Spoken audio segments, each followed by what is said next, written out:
Good morning, everyone. How are you? So here we are. Second episode of Morning Coffee.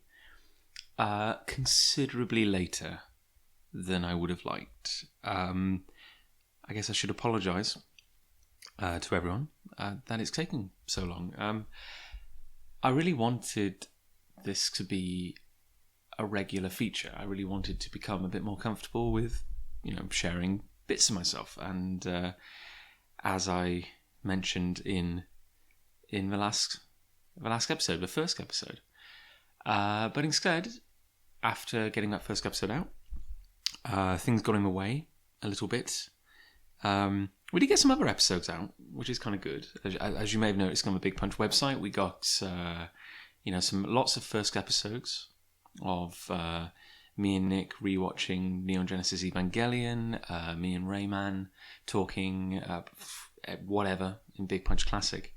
But yeah, it hasn't really kind of condensed into a regular structure yet, a regular kind of schedule? Yeah, schedule's probably better. But we'll get there. My excuses are coming two parts, really. One is simply that things have been manic. Upon kind of saying I want to do this and kind of getting into the swing of things, just Big Punch, everything got really busy. I was hammering out some Afterlife Inc. scripts for the new book. Had to get those off to the art team. What else was there? We did two big conventions. We went to London MCM. We also went to the UK Games Expo. And also, simply because we're new to this podcasting malarkey, I had to sort out hosting and whatnot. But anyway, we got there in the end. And so that's fine, but yeah, very busy. Sorry, still collecting my thoughts. It's been a bit of a week. The second part of my excuses kind of relates to that, in that on top of everything getting busy and kind of disjointed, another problem was that I've been ill again, and I didn't want this podcast to devolve into every episode being about my health, because I imagine you have better things to do with your time. And also, while I admit this podcast is by its very nature self-indulgent, I'd rather it not become this great big misery memoir of me just moaning and moaning and moaning. So what I had hoped to do today, or rather 2 weeks earlier, was talk about some of my experiences in comics and actually continue telling my kind of secret origins. We talked in episode 2 of Big Punch Classic. Rayman and I talked about the first comic we ever made, which was back in primary school, a comic called Big Punch. And that kind of took me through to maybe age 11 when I started secondary school. I was then going to talk about kind of like my teenage comic projects, the ones that never really condensed into anything, before finally telling the story of Afterlife Inc. So that was going to be my rather kind of me moment before kind of the series condensed into something a bit more, a bit more reliable, a bit more interesting. However, as I said, I fell ill. So at the risk of constantly talking about my health, I thought I would just fill you all in on what's been going on since last we spoke. So when you listen to Morning Coffee, episode 1, assuming you have, I actually published that maybe a few weeks after having recorded it. I was maybe a little scared to go back over footage and edit it and get it in a presentable shape, which I'd be happy to show to the world. It was a bit personal anyway. So when I finally did that, time has passed. So more time has passed than I possibly thought. So I finished my course of steroids about a month and a half ago. And since doing that, I kind of fell into this limbo position where I would finish the steroids, and then 2 months later, at the end of June, which is still in the future, I would have another meeting with the consultant. So there was like this. There was going to be this 2-month gap where I would be kind of out of care, and I'd made kind of like amazing progress on the steroids. I felt a lot better. As the steroids kind of started reducing towards the end, I had some of the negative side effects of coming off of steroids. So I felt very, very tired, very kind of just weak and wobbly. And over like a 2-week period upon coming off the steroids, I started to notice a return of pain, like this kind of like background pain, which I've been dealing with for a while. So this is again kind of like in my lower right abdomen, and then there's also kind of like that extends to a bit of leg pain and a bit of back pain as well. It's like a rope running from the top of your thigh up through the center of your body, and then kind of attaching to your spine. So it just hurts everywhere along there, and it was kind of scary, like because the pain was not terrible. The pain was kind of just a background annoyance, if you will. Like it was there, but I don't want to be, not to sound like a martyr, but I kind of got used to it. You know, I've been living with this for a while. I was used to just being uncomfortable on a daily basis. So yeah, the pain itself wasn't the scary part. The scary part was the prospect of losing all that progress I'd made. Frankly, it was terrifying. I didn't want to. It felt like after all these years of kind of suffering, I'd actually made some progress, and the prospect of losing that all and losing all that headway was horrible. It was really, I didn't even want to contemplate it. I'm just going to take a sip here. I broke my cafetiere since episode 1, which has to be an omen.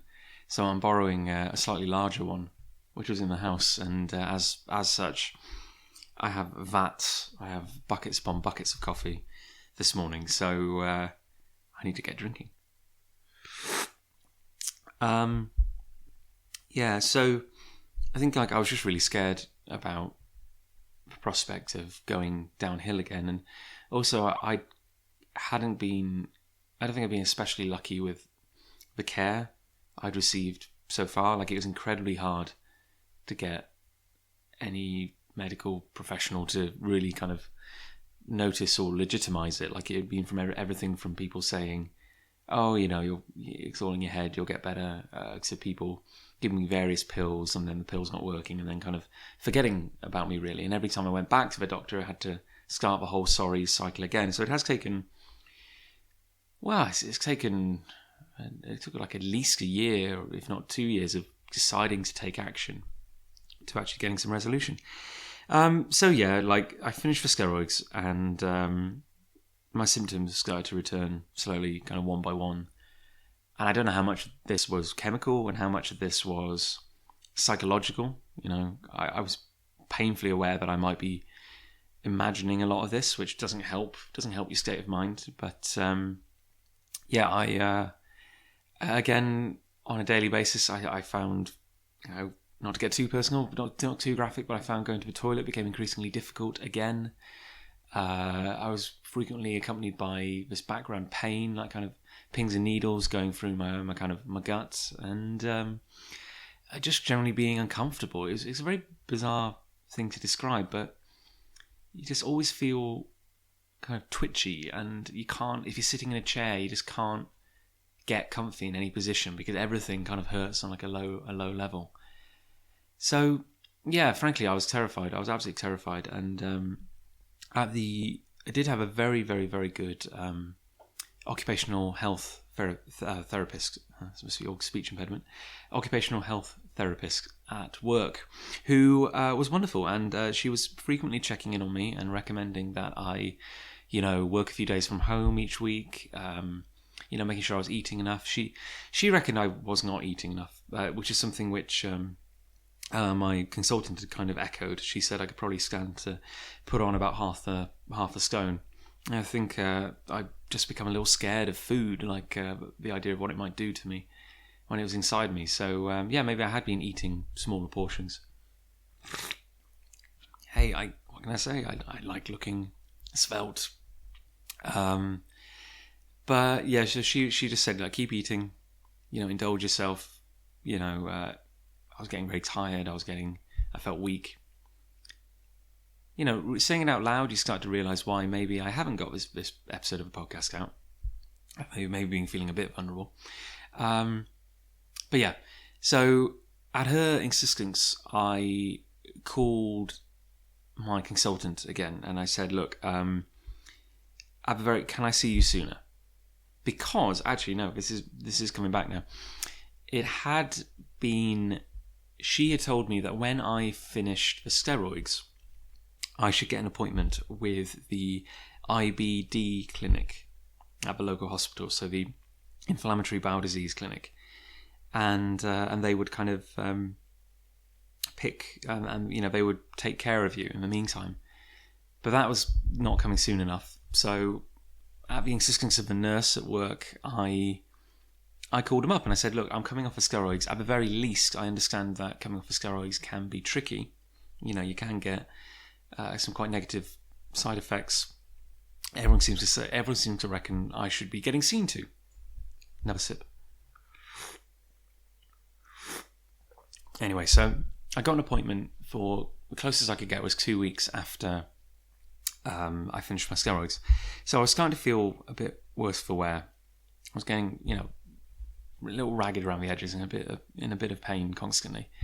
And I went to meet the team at the IBD clinic, and it was my understanding that when you are diagnosed with IBD, you end up developing quite a good relationship with your local, I guess, kind of clinic. These are the people who'll be managing your care, arguably for the rest of your life. And I know Nick has gone through something very similar with his condition.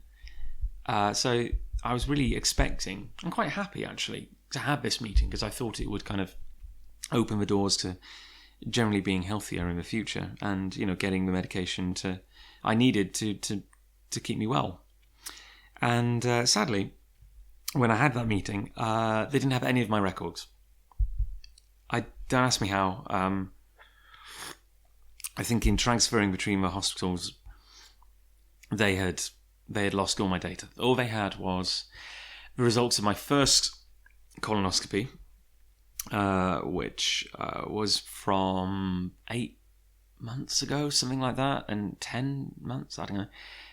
No, I don't know, 8. And it said and that hadn't found anything. And she had the results of the biopsy from my second colonoscopy back in February when I was really ill. And apparently the biopsy hadn't found any, I guess you'd call them like chemical markers of Crohn's.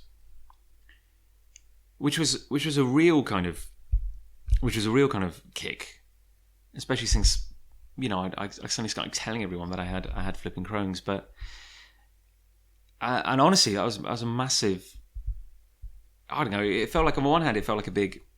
I mean, you've got the immediate problem of, from this lady's perspective in the clinic, this nurse, and to her credit, she was very kind, but because she didn't have my full records, and because she didn't have evidence of all the tests I'd had, all she could say was, look, I have no proof that there's anything wrong with you, so we can't help you.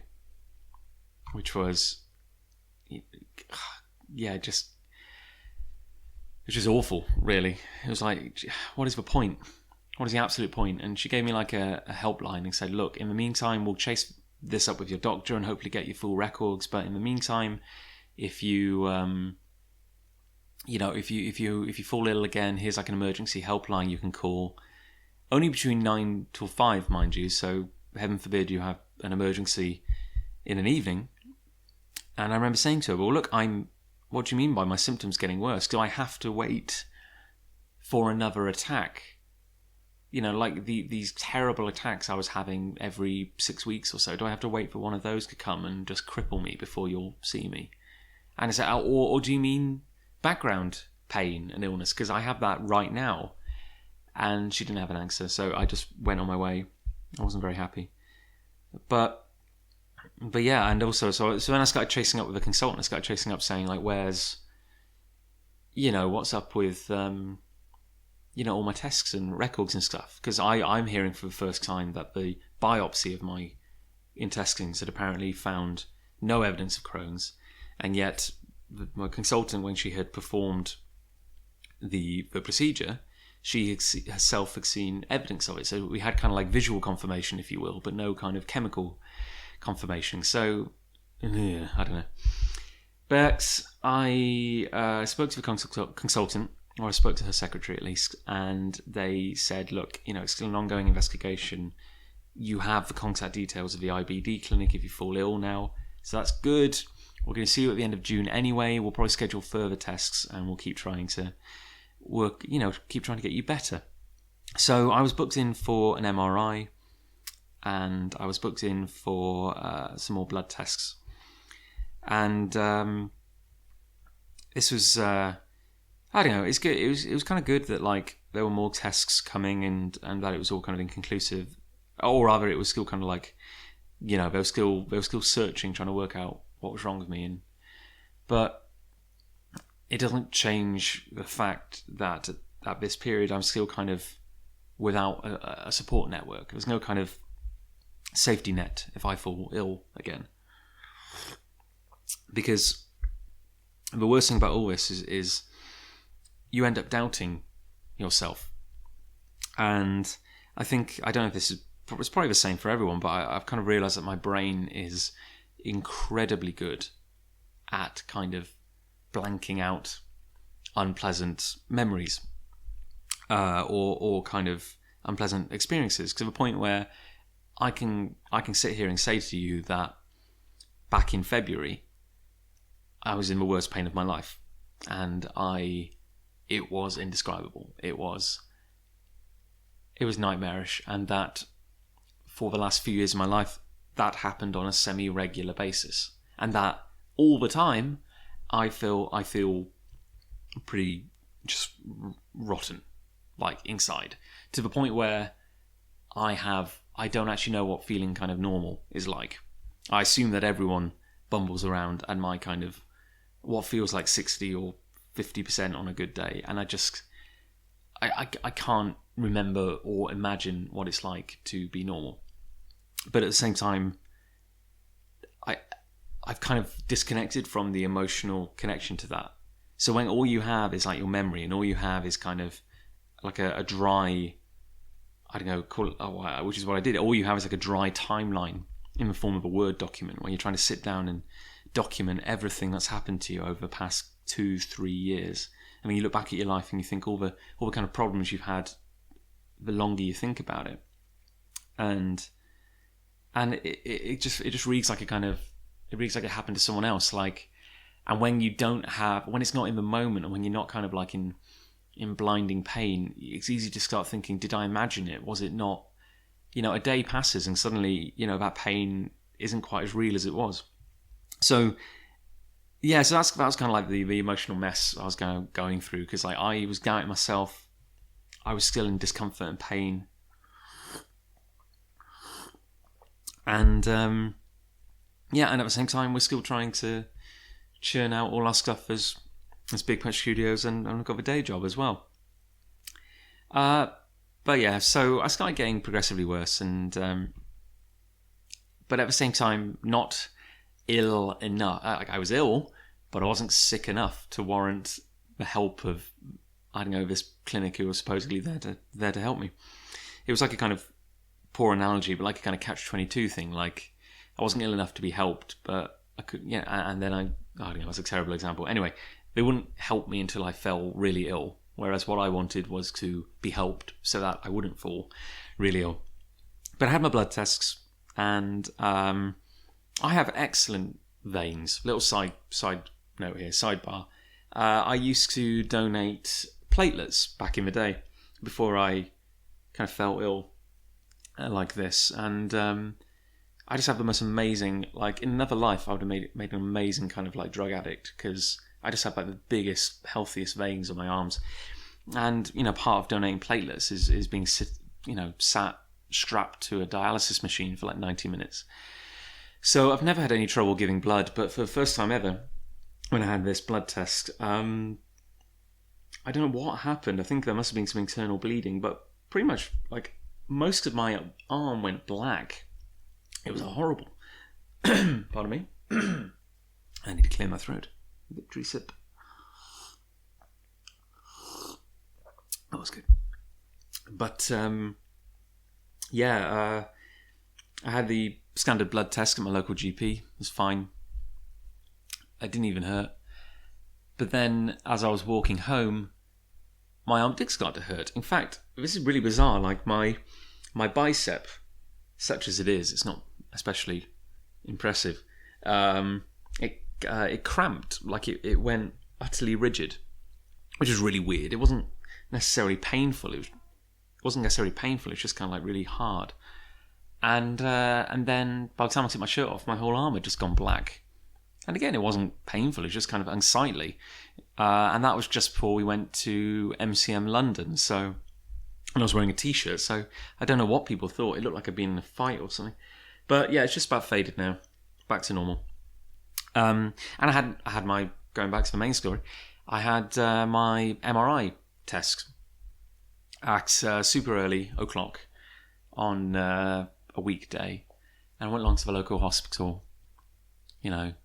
They do the thing. You go into the little waiting room, get into your very flattering robes. You sit down. I was reading a book, and they make you drink like 2 litres of this weird aniseed flavoured water, which is I believe it's just something something for the MRI to work against. I don't know, so they can see inside, and a weird lemon flavoured shot of something.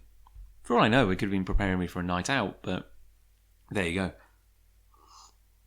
And I got chatting to a lady who was also waiting in the room for the exact same thing, and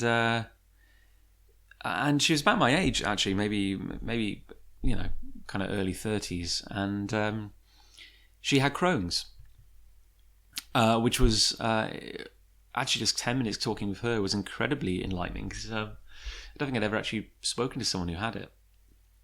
And it was kind of crazy because, as I mentioned earlier, like my diagnosis, we're like, I don't know, 90% certain. We've not had that final kind of gold seal of approval.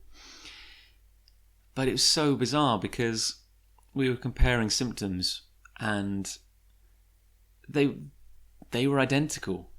And again, I wasn't, it's not like I was doing this to kind of validate my condition or even find like any proof within myself that, I wasn't trying to like, force this kind of conviction. Like, yes, it is Crohn's. This proves it. It was just kind of like, we were just chatting.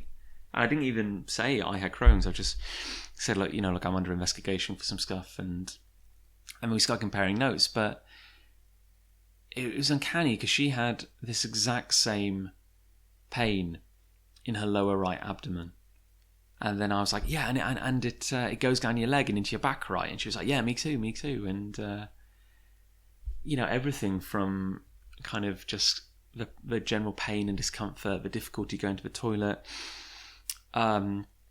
She said she got like, and another thing, I haven't done much online reading of it, but still, even now, but it's quite possible because it's like an autoimmune disorder to have like rashes and stuff. And she was saying like, she gets a sore patch on her face, and I was saying, well, I get a sore patch on my right arm, and it just seems to never go away. And and she's talking about just feeling so kind of tired, like to a point where it's affecting her work, and just being so kind of like lethargic the whole time.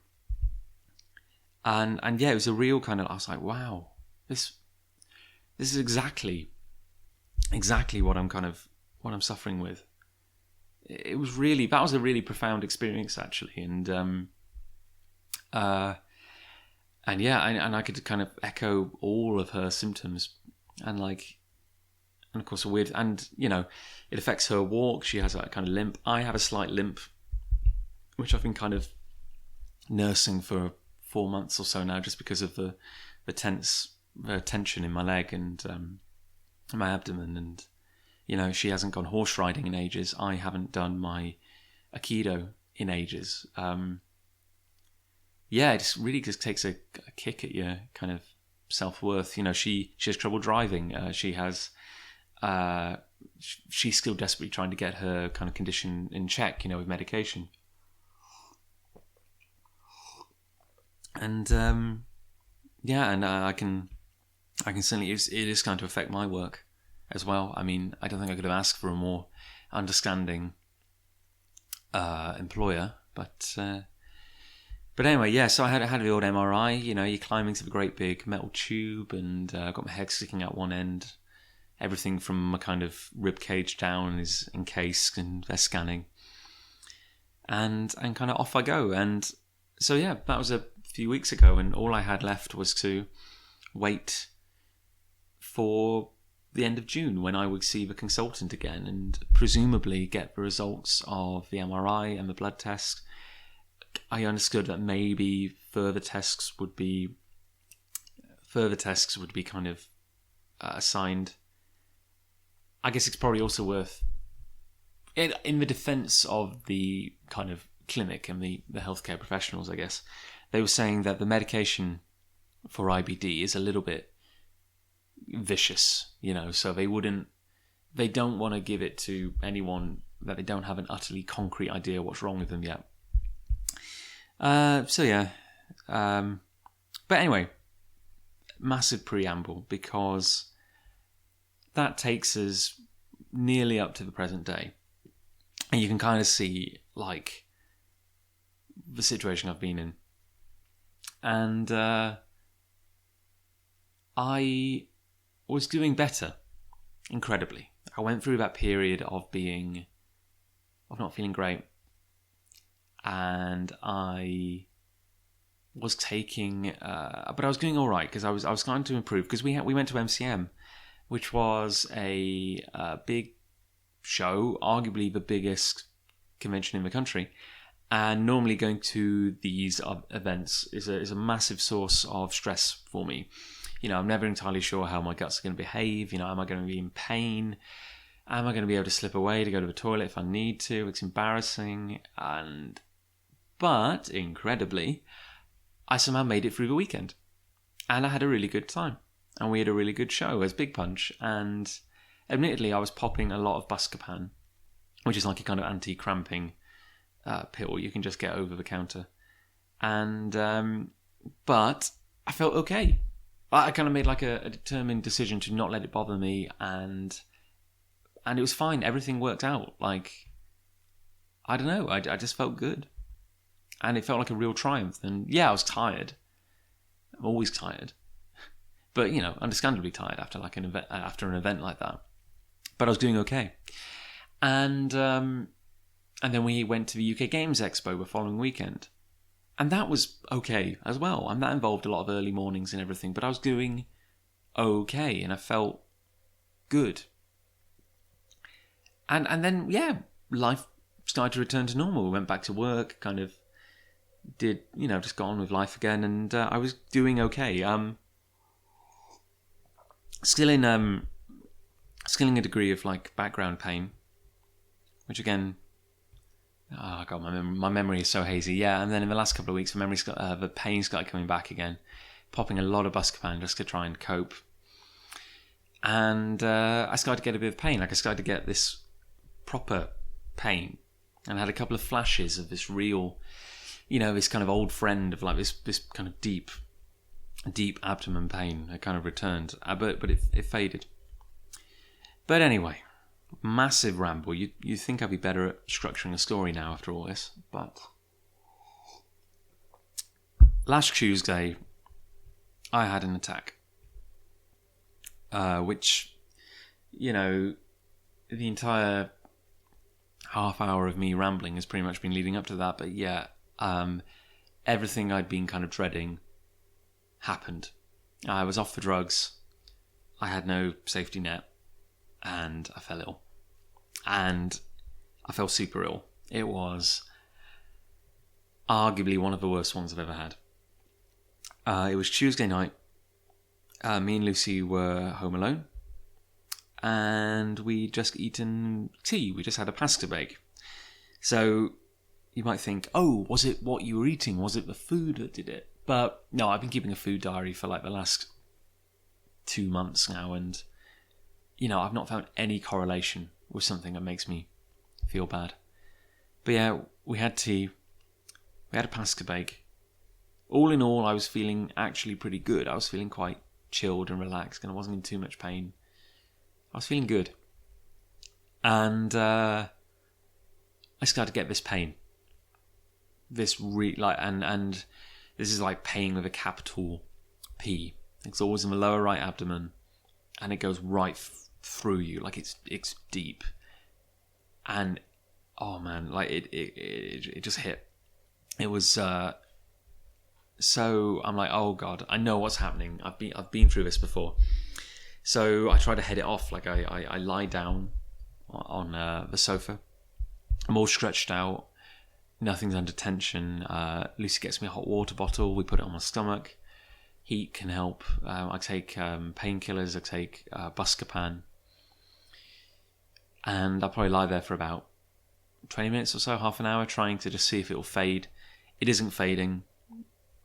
It's kind of bad at this point, but it's not crippling. I'm like, I can still walk at least.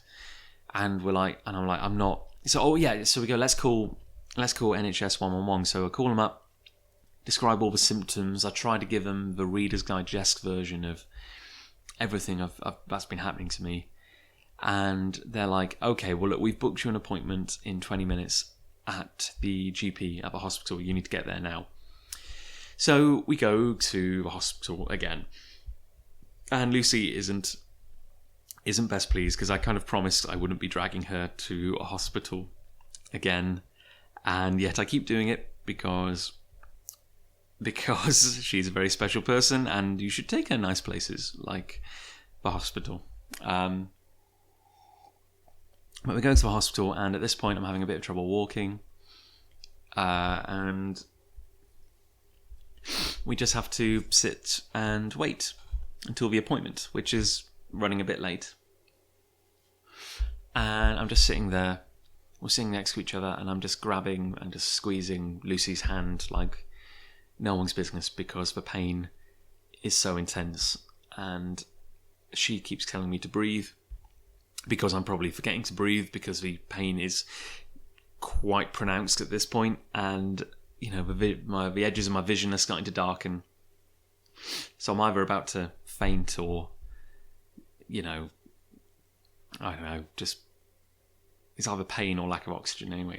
But doctor sees me, and at this point I can barely walk. I go into the room to see him, and I am just curled up in a fetal position on the chair next to him. I can barely speak. And he's like, you're in a bit of pain, aren't you? So yeah, I really kind of am. And he's like, well, we can get you some codeine right now. And I'm like, yes, whatever, please, anything. I'm not even bargaining. Just put the drugs in my mouth, and I will swallow them somehow. And he's like, well, we can't. Okay, so this is bad. I've got some of your medical records here. Why are my medical records always incomplete? I have no idea. He said, we have some of your medical records here. Yeah, clearly this is kind of bad. And at this point, I'm also like, I need to lie down. Like, can you just get me on a bed or something? So they put me on a bed in the spare room. I get my drugs. They don't help. I can't really walk. And they're like, okay, well, look, you need to see another doctor, but we have no one at the hospital right here who can help you. We have Cheltenham and Gloucester are only 8 miles apart. While once they were two separate hospitals, they are now one hospital just spread over 2 towns or cities. So he's saying, look, you need to go to Cheltenham. Here is a piece of paper which you will need to give to them when you arrive, and you'll get seen by the people who need to see you. And yeah, you can we can get you an ambulance, but that'll take 2 hours, or you can drive. And despite really being tempted by the ambulance. The idea of lying there for 2 hours was not appealing. So we decided to just drive. And Lucy went to get the car around, and they said they would get a wheelchair for me to push me to the entrance. However, that wheelchair didn't materialise, and despite not really being able to walk, I was just like, bugger this. I need to get out of here. I need to get better. And I just kind of limped out of the building. We drove to Gloucester. A bit of pain. We drove to Gloucester, and we got to hospital. Lucy dropped me off as she went to park the car. I was feeling a little better, in so much as I could walk. I was still in a lot of pain. Handed me my form. I have to wait in A&E for 5 minutes. They usher me into the next area. I don't understand how hospitals work. And then I see a doctor who looks at me. I'm in a wheelchair at this point, which is wonderful, I should add, because walking is not my friend. He gives me a little urine sample vial and just says, "Can you fill this up?" I'm like, "What, right now?" Because I will if you want, but, there's no bucket or anything in case I miss. And he said, "No, just wait when you get the chance." And then I get wheeled into a corridor, and we just end up kind of waiting there with everyone else who's waiting to be seen. There's a lot of people in beds, kind of, because all beds are mobile, so it's just a waiting area, and we're just waiting to be seen, and bless them, all the nurses and doctors are rushed off their feet. And I lose track of time around this point, because I'm just hunched over in this wheelchair and in a lot of pain. And God, pain is like the key word of the day, isn't it? Yeah. We'll just take that as a granted at this point. Like, I'm in pain, and I'll stop saying pain. So I'm just hunched over in this wheelchair. And I think we're waiting for about 2 hours or something like that. I have no idea what time it was at that point. And they eventually, and you've got like, it's like a triage, got like the walking wounded, is making sure everyone's healthy enough to sit and wait until they're seen.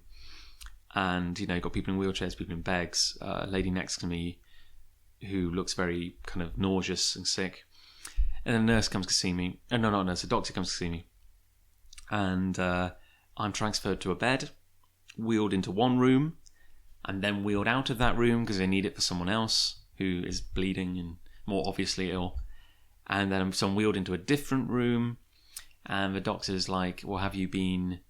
Okay, we'll get your blood tests. We'll get your blood tested. Have they taken your blood yet?" I said, "No." Oh, and she's like, "Damn it. Okay." So she, prods my stomach, looks at all the things, and she's like, "Well, you're in a bad way. You need to stay in overnight, and we'll try and get you stabilized or something." So they give me drinkable morphine, which I've never had before. That was a new one. So they just gave me this syringe with no needle, and she's like, "Take this." And I'm like, "Well, where do I stick it?" And she said, "Well, just you drink it," as if it was the most obvious thing in the world. And I'm like, "No, I'm sorry, I'm not used to drinking strange liquids out of a syringe. Part of me." So I drink it, and it tastes aniseedy. Everything tastes like sambuca. And they put a drip in me to keep me hydrated. So for the first time ever, I now, like a little badge of honor, I now have one of those kind of standing trolley things, like a clothes rack thing on a pole. Anyway, I can't remember the word for it. Hat stand, that's it. And they check me in, if that's the correct phrase. They wheel me off to X-ray. They give me a chest X-ray. She said, apparently we know the problem. She said, "We know the problem's in your abdomen, but chest X-ray is important." It probably is. They're probably making sure I don't have I don't know if there's nothing wrong with my lungs or heart or anything. I don't know. I'm not a medical professional, but I was having a bit of trouble breathing because of the pain. And then I think about 2 in.the.morning, I say my goodbyes to Lucy because she needs to go home. She needs to get some sleep. And I'm in the safest place now. and I am checked into surgery. Really, like not actually like get him into the operating theatre. So I'm just opening my second cup of coffee. Some sound effects for you there. Pouring. So I'm checked into the day surgery ward. It's 2 a.m, so everyone's kind of asleep. It's a weird area. It's a weird kind of building. It's all kind of like branching corridors. And higgledy-piggledy, like a labyrinth. And I'm wheeled into this area with 4 beds in a row, all separated by curtains. Everyone's asleep, blinking lights on the lot. And I lie down. I meet the kind of night team in, kind of hushed tones, minimal lighting. And they give me, I've had codeine at this point. I've had the morphine. I think they even give me a bit more morphine. I can't remember. And I'm just like, okay, well, look, thank you. I guess I'm here to stay. So I'm just there in my clothes I was wearing when I fell ill. Got a drip in my arm on the bed, and I just kind of fall asleep. I think the morphine probably helped. I'm woken by the pain. I wake up because of the pain, and this is a common thing when I fall ill. It often hits at night, but I was clearly able to drift off for like an hour, half an hour. I don't know how long it was, and I wake up and it's just gone to another level. Like I feel like I'm going to be sick, and I think that sickness was just the pain. Like I don't think there was anything in my stomach which I could have thrown up. It was wow, yeah, man. It was just another level. Like nearly a week since it happened, and I can't quite quantify it. Like it was terrible. But I get up, and I think I'm going to be sick. So I wheel my drip and myself just to the toilet, which is only 30 feet away. And I go to the toilet and I try to throw up, and I can't, because there's nothing in my stomach. Like I don't know if the nausea's because of the drugs or the pain or whatever. And I tried to go back to bed. Or I the pain is something else. I feel sick and I can't stand, and I kind of collapse in the corridor just outside the toilet. I can't walk. I'm on my knees. I'm kind of resting my head on the floor. I feel like I'm going to be sick, or I'm going to pass out. And I'm just kind of, I can laugh now, but I'm just kind of moaning. Like I'm past words even. I'm just kind of making groans, and I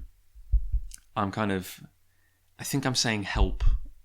I think I tried saying help. Like I couldn't, what can you do? Like it was not to be too dramatic, it was utterly like my lowest point. Like I can't stand, and I feel like I'm dying, and all I can do is kind of cry out. I'm just saying like, help, please, nurse, anyone, help. And one of the nurses, he comes and finds me, and he gives me like a bucket in case I'm going to be sick, and he helps me back to bed, and he gives me into my arm, because I've got the kind of stint in my arm. He gives me something for the nausea. Still don't know what it was, but definitely helped. He gives me tramadol, which is an excellent painkiller, because the morphine was not helping with the pain. But he gave me tramadol, and you don't take tramadol orally, and it ain't an injection either. But I've got to say, once it was inside me, the effects were almost instantaneous. I was wow, this is first time in, first time since the attack hit, suddenly the pain is lessened. And he gives me oxygen. And so I've got my mask on my face. I have drugs inside a part of me. And for the first time since it began, the pain actually goes away. And through tiredness, like just sheer relief, I fall asleep. And oxygen probably helps as well. And that's that. And I wake up on Wednesday, and yeah, the attack has passed. And as is often the case, I feel like I've been beaten with a stick. I am sore from head to my toe, like I've been punched in the gut, but that is nothing compared to the pain I was experiencing. So even that weird aftermath of soreness is welcome. I can't tell you the relief. I feel so much better. Sore, like utterly broken, but so much better. And yeah, and I spend a day in hospital just getting painkillers and antibiotics. They start me on antibiotics, and I see the kind of visiting surgeon who goes around the wards with his team, and they prod me, and they can tell I'm, my entire body, my abdomen is very painful to touch. And they're like, well, look, we've got your case histories now. We've spoken to your consultant who is in the hospital, which is great because finally all the kind of pieces are coming together. The right people are talking to the right people. And they're like, well, look, we'll keep you in the hospital. We're going to start you on antibiotics because we think you might have an abscess. Apparently, it's something that, it's a possible effect of having IBD. Something in your gut may have, got infected or something. So we're going to get you on the antibiotics, and and hopefully someone from the gastro team will come and see you today, and we might end up doing a keyhole endoscopy, as in we'll cut a very small hole in you, and we'll stick a camera in that way and have a look. And so I spent a whole day in hospital doing nothing, actually, because no one from the gastro team was available to see me. So I had visits from Lucy and my mum, which was very nice. I had my phone, so I was able to surf the web. And Lucy brought me a kind of survival bag of books and clothes and a phone charger and her Kindle, which was very kind because I finally got to start reading The Kingkiller Chronicles by Patrick Rothfuss, which is amazing, I should say. The man is a talent. And and I just passed the day away. Got to know my 3 fellow compatriots. We had a guy next to me about my age who, very similar symptoms, however, he had appendicitis. They thought I might have appendicitis, but they couldn't. I wasn't feverish, so they couldn't find any evidence of that. And he had his appendix out. Other guy had fallen off a roof and shattered his elbow, and another guy cut his finger off while sawing some wood. So yeah, we were in good company. And I was the only one who didn't have surgery in all my time there, because on Thursday morning, I saw the doctors again, and they were like, look, no one from gastro is available to see you. They're all very busy. However, we have spoken to your consultant, the person handling your care. She's requested a few more tests. We've taken a few samples. And you're going to see her in under 2 weeks now anyway. You might end up having a keyhole endoscopy. So we'll probably stick another camera in you to try and work out what's wrong. But you might as well go home now because nothing's going to happen today. You're past the worst of it. Here's a box of antibiotics, and off you go. And so that's it pretty much. And I am now in the aftermath of that, and I ended up missing 3 days of work. Then the weekend came, and then there's today. and it's early on a Monday morning. I'm down in the kitchen. Over the weekend, we finally cleared the remainder of our Big Punch convention stock out of the kitchen, which was just crowding half the room. So that's gone to our storage facility. So the good news is we've reclaimed the gaming/dinner table. Nick, Ali, and Lucy did all the heavy lifting, which was nice because I'm not cut out for heavy lifting at the moment. So yeah, I've got the podcasting table back. So I'm just sitting here with my coffee and my mixing board and my microphone, and I'm staring out at a very rainy back garden and a wall of greenery. So yeah, that brings us up to the present day, and I am going to try and work from home today. I don't know whether this is overly ambitious. I doubt everything about myself at the moment. I desperately want someone to make the decision for me, but that is and always has been a problem of mine because I'm a bit of a coward like that. And with no one around to force me to do what's good for myself, I'm at least having a compromise by saying I'll work from home. I don't know whether I should be resting more, but I like my job and they've been so good and I don't want to kind of take advantage of them. So yeah, I'm going to try and work from home. And I better go get on with that. So that is an episode of Morning Coffee.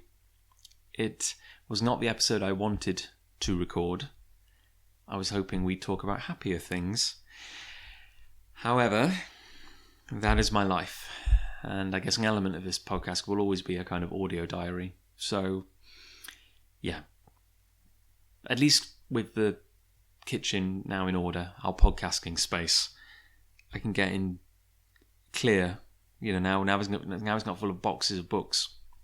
We can get into something close to a regular podcasting schedule. So hey, next episode we'll talk about something happier. In other news, we've had a good old time in Big Punch. We have issue 6 of BPM is with the printer and should be back this week. All our subscribers and patrons have received a digital copy.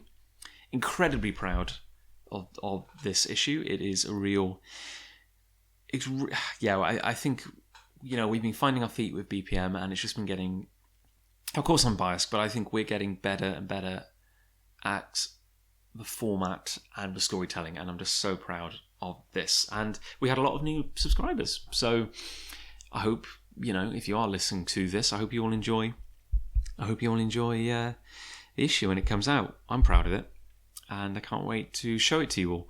In entertainment, I've been reading The King Killer Chronicles by Patrick Rothfuss, and I know me and Lucy would like to talk about that at some point in a first share fantasy because it is astounding. Nick and I have both been playing Overwatch, and I'm not very good at Overwatch, but I keep on plugging. I'm kind of alternating between Widowmaker, Bastion, Symmetra, and Reinhardt. I think they're the 4 which are kind of speaking to me. I hate. Is it Genji and Hangzhou? They are to play against. I've not played as either of them, but they are the most annoying characters to fight in the world. I like Overwatch. It's very colourful. I said to one of my only gripes with it is that for a setting about superheroes, everyone uses guns. That's my only complaint, and it is a minor one. I just feel there are so many first-person shooters out there. It would have been nice to have something a little bit different. And it still could have been a first-person shooter, but I just feel, why not have them blasting energy out of their hands or something like that? I don't know. It's a very minor quibble because you could just say the rules of this universe are that every hero as such is very technologically augmented. Like everyone has guns and a lot of their powers come from technology. So that's fine. Oh yeah, and before I forget, we have really revamped the Big Punch website. So that's www.bigpunchstudios.com. So if you want to check it out and see all our hard work, it's still a work in progress. We're always going to be improving stuff, and I doubt we'll ever be finished with it. But in version 3.1.4, whatever model we've currently done, it's looking pretty good. And I guess finally I should say thank you to the 800 odd people who listened to episode 1 of Morning Coffee. I mean, it's absolutely astounding. Daft little project of mine, and it's taken me this long to get a second episode out, but I'm kind of stunned that you all thought it worthy of listening to, a little bit humbled as well. So thank you to you all for listening to me waffle on about my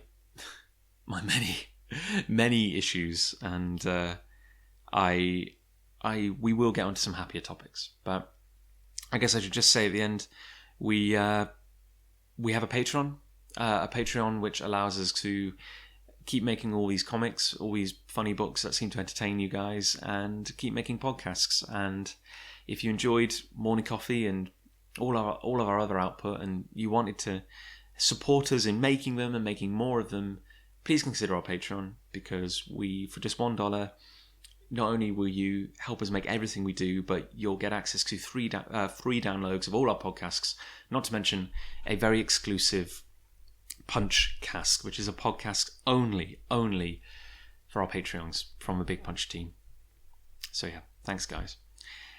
And now, just to end on a really random final note, and on something which doesn't revolve around health, I just wanted to share a thought, a memory about a very curious book I read as a kid, and I'm wondering if anyone out there remembers it.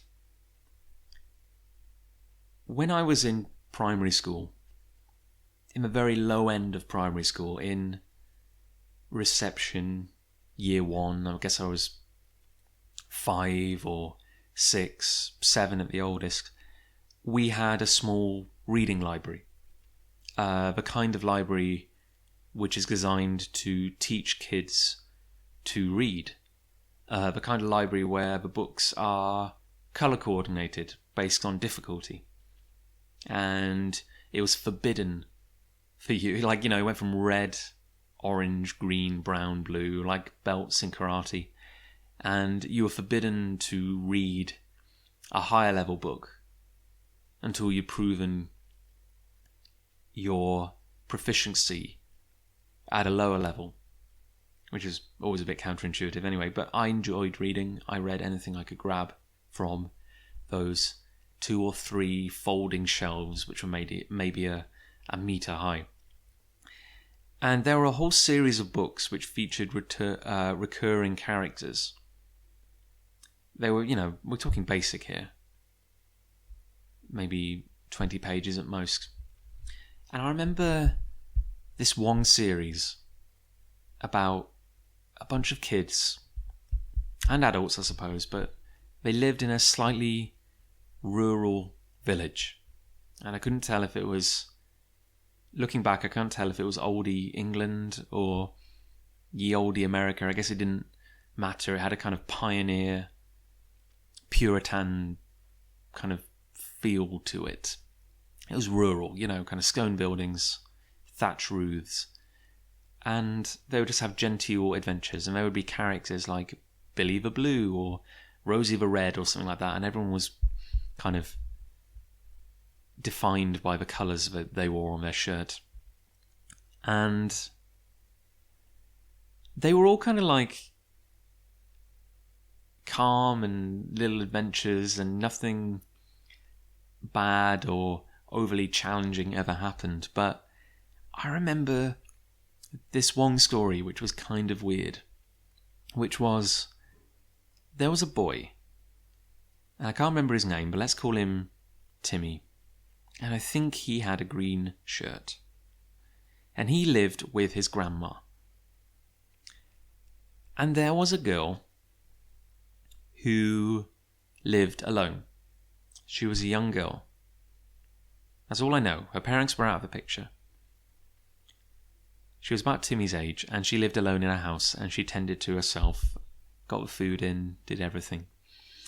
And she played an instrument. Maybe it was a flute, maybe it was a violin. And one day, Timmy was out walking, and he sees the girl, and she is dragging a large green scone behind her. This thing is egg-shaped. It's kind of smooth, like a marble, or maybe like one of those kind of highly polished ornamental things you'll get from like a precious scone shop. And I don't know, it's big, and she's dragging it behind her. It's maybe like 2 foot across, 4 foot deep. And he says, "Where are you going with that?" And she says something like, "Oh, I'm gonna take it home, and I'm gonna play to it, and she says something. She says, like, when I play to it, like, something will come and dance. And she says, like, it has a name. And all I can remember is, I can't remember its name, but I can remember it was green. And it was meant to have long legs." And Timmy's like, "Oh, that's weird." And he goes back and he tells his mom. He tells his grandma, who he lives with, sorry. And she's like, "Oh, good God, what are you doing? We must stop her. This is terrible." And I seem to remember they go to her house, and it's nighttime, and they're looking through the window, and the scone is sitting in the middle of the room, and the girl is playing her instrument. Maybe it's a flute, maybe it's a violin, and she's sitting next to the scone playing, and something is appearing, standing on the scone, but it's kind of growing upwards from its kind of feet upwards. So a pair of green feet appear on the stone. And as she keeps playing, the legs start extending upwards from the feet. And their long green legs getting taller. And this thing starts to appear. And it's drawn in this kind of childlike watercolory style that defined the books, but it's creepy and it's tall and it's long and you don't see its face. That's the thing. Like, it gets taller and taller and taller, and you see its arms, and it has long arms, and you see that, like, if the song is finished, then the head will appear. But Timmy and his grandma burst in and they stop her playing, and before she can complete the song, the head, you don't see the head, and then the monster's gone. And then they say, "Well, hey, don't do that. Don't summon monsters. Come live with us. We'll look after you, and you can play your instrument, and Timmy will dance for you." And they do. And that's how it ends. So my question to anyone at home is, am I insane? Did this book exist? Or did I dream it? Because I can picture it vivid as day in my mind's eye.